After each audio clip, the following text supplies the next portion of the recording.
Coinbase refuses to pay a $20 million ransom after hackers bribe support contractors. Broadcom patches VMware tools vulnerabilities, allowing file tampering in virtual machines. And Telegram shuts down a $35 billion black market operation after a blockchain firm raises the alarm. This is Cybersecurity Today, and I'm your host, Jim Love. In what has been called the largest takedown of its kind, Telegram shut down two massive illegal marketplaces that handled more than $35 billion in transactions after investigators at blockchain firm Elliptic uncovered their operations. Elliptic provides blockchain analytics solutions for financial crime compliance, anti-money laundering, and regulatory requirements in the cryptocurrency sector. The platforms, Hawang Guarantee and Zinbi Guarantee, acted as escrow services for illegal goods and services, including scams, frauds, and even human trafficking. The majority of the payments were made using Tether and possibly other stablecoin cryptocurrencies. Hawang, linked to a Cambodian company called Huing Group, handled over $27 billion, and Zinbi, incorporated in Colorado, processed $8.4 billion. Both operated openly on Telegram until Elliptic published its findings, and media reports published in Wired triggered a crackdown. Following the report, Telegram banned thousands of accounts.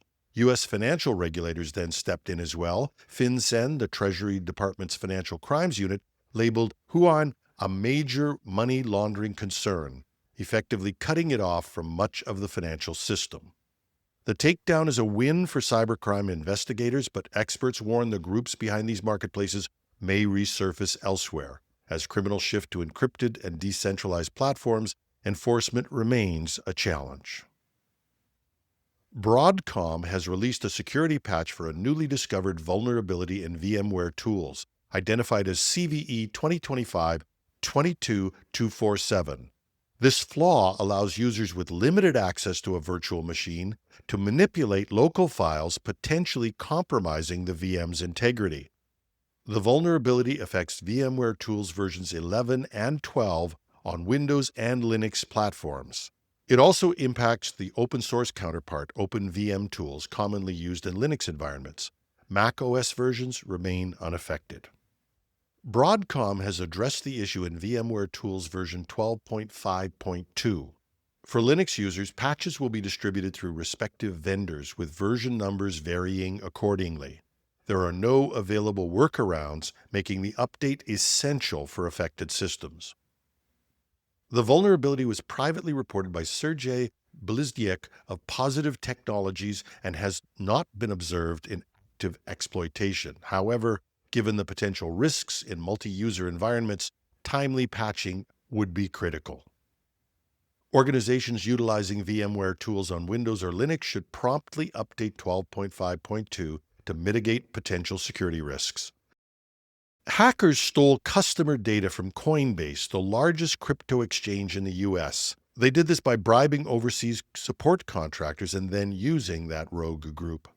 The hackers demanded $20 million in ransom, which Coinbase refused to pay and is now turning the tables and offering a $20 million reward for help catching them. According to information released by Coinbase, the attackers got access to the personal information of less than 1% of Coinbase's users. Stolen data included names, addresses, government ID images, masked bank details, and partial social security numbers. According to the reports, no passwords, private keys, or crypto funds were taken. The hackers used the stolen info to impersonate Coinbase support and tried to trick users into handing over their crypto. Months later, Coinbase discovered the unauthorized access months earlier. They fired the contractors involved and notified the affected customers. The breach highlights the risks tied to outsourcing customer service. Coinbase says it is cooperating with law enforcement and has added stronger processes to screen contractors and implemented scam alerts to its platform. Coinbase's public rejection of the ransom and decision to fight back with a $20 million bounty sends a clear message to extortionists. One report said that this had cost the company over $400 million. But the company says it's focused on long-term security and not short-term payoffs. The cooperative group, the Co-op in the UK, successfully thwarted a significant ransomware attack by proactively disconnecting its systems upon detecting suspicious activity and thereby preventing further damage. According to BBC News, hackers associated with the cybercrime group Dragon Force claimed responsibility for the attempted attack. They intended to deploy ransomware to encrypt Co-op's systems, but were impeded when Co-op's IT team took the initiative to shut down their computer services, disrupting the attack in progress. The attackers expressed frustration over Co-op's swift action, stating, "Co-op's networks never ever suffered ransomware. They yanked their own plug, tanking sales, burning logistics, and torching shareholder value." Cybersecurity experts, including Jen Ellis from the Ransomware Task Force, commended Co-op's decision. Ellis noted that opting for the immediate self-imposed disruption was a strategic move to avoid more severe criminal-imposed consequences. The same group of hackers also claimed responsibility for a cyber attack on Marks & Spencer over the Easter weekend. Unlike Co-op, Marks & Spencer did not detect the breach promptly, resulting in prolonged disruptions, including suspended online orders and compromised customer data. So did Co-op do the right thing? Is this the right strategy for others? Well, as noted, it had an upside in that it appears to have reduced the damage that the attackers could do. But it also had some negative consequences, and these need to be taken into account. And as I've heard from others, it could destroy evidence necessary for investigation and prosecution of hackers. The point is that you don't want to be making those decisions while you're being attacked. Companies of any size should have a playbook, considering these things up front and getting advice from experts so that when, and it's probably not if, but when you get attacked, you can respond not just quickly, but correctly. This may be even more important for retailers since there's every indication that the group that has taken credit for attacking Co-op, Dragon Force, operates an affiliate or ransomware as a service offering.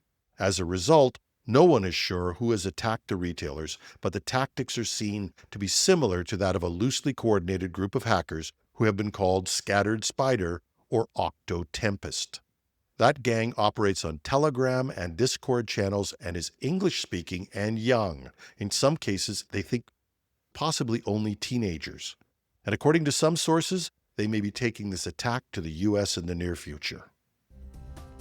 And that's our show. This weekend we have our month in review panel, a little late, but it got bumped by our breaking story from the whistleblower last week.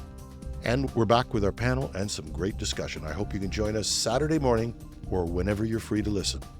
It's our big Canadian holiday this weekend, and we will not have an episode Monday morning. I'll be off and back in the news chair on Wednesday morning with more cybersecurity news. I'm your host, Jim Love.